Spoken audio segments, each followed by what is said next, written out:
So the Glorious Revolution is also known as the Bloodless Revolution. Do you think the Glorious Revolution is a British way of resolving political conflicts? Yes, broadly speaking. Britain, on the whole, has not favoured revolution.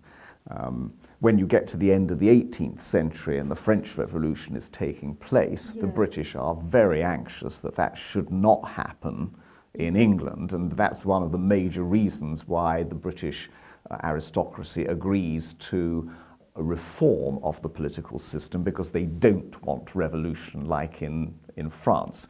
And I think the British have been very good at giving way. The British governing classes have given way bit by bit, reluctantly, and they have managed to produce a modern state which is democratic and to some degree socialist without revolution. And the Glorious Revolution is a very good example of that. You're quite right, it was called glorious because it was almost entirely bloodless, and therefore very different from what had happened in the 1640s and the 1650s. And it marks the very significant restrictions on the power of the monarchy that open up the way for democracy. There's a Bill of Rights in 1689. It's not like the American Bill of Rights in 1791, which are all about individual human rights. Yes. The Bill of Rights in Britain is all about restrictions on the power of the king. You know, that he can't dispense with the laws or suspend the laws without Parliament's consent, that there must be free speech in Parliament, that the king is not allowed to have a standing army without Parliament's consent. These are significant limitations on the power of the monarch. And I think that when we look at the Glorious Revolution, you also need to look at the years that succeeded.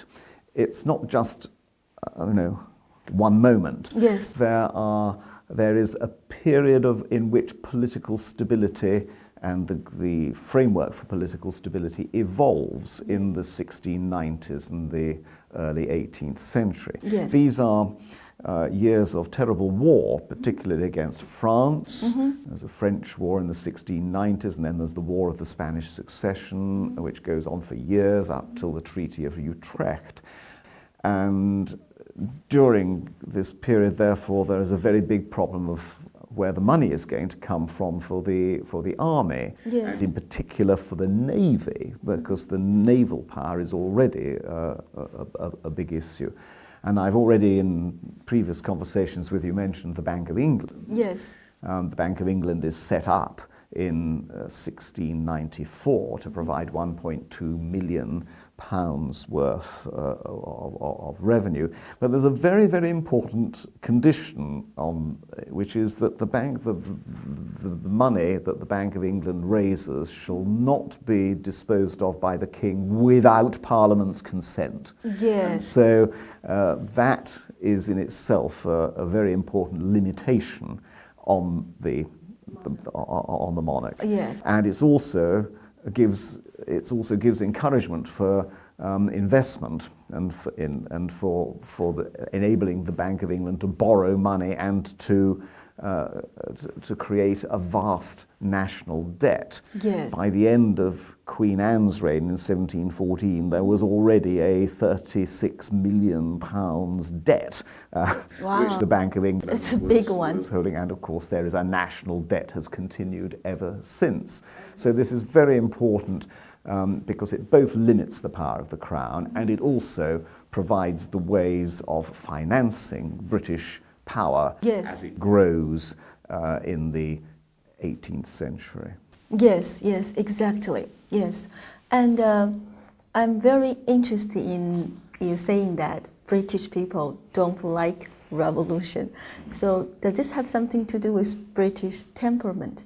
So can you say something about what caused that kind of temperament? Or yes, it's an interesting feature of Britain that if something appears to be working reasonably well, people say, well, don't mess about, don't change it. You know, just a very good example of this, to take a bit of recent British history, is in 2011. There was a vote about the system of election in Britain. I mean, at the moment in Britain, we have a system of elections to Parliament which is called first past the post. And in this system, you can have a situation in which, say, 35% of the vote goes to a party, but that party has 56% of the seats. And you might say, well, that's very unfair, that's not democratic. If a party wins 35% of the votes, surely they should have 35% of the seats. You know, seems a very reasonable argument. But when this referendum took place in 2011, by 2 to 1, 68% to 32%, people said, no, the present system works, let's just leave it like that.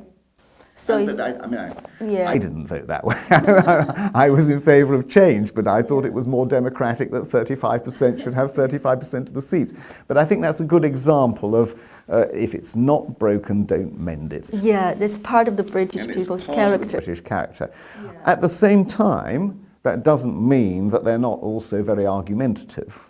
Yes. The Western characteristic of being argumentative is one that is sustained in Britain at the same time. Exactly, yes. Thank you very much.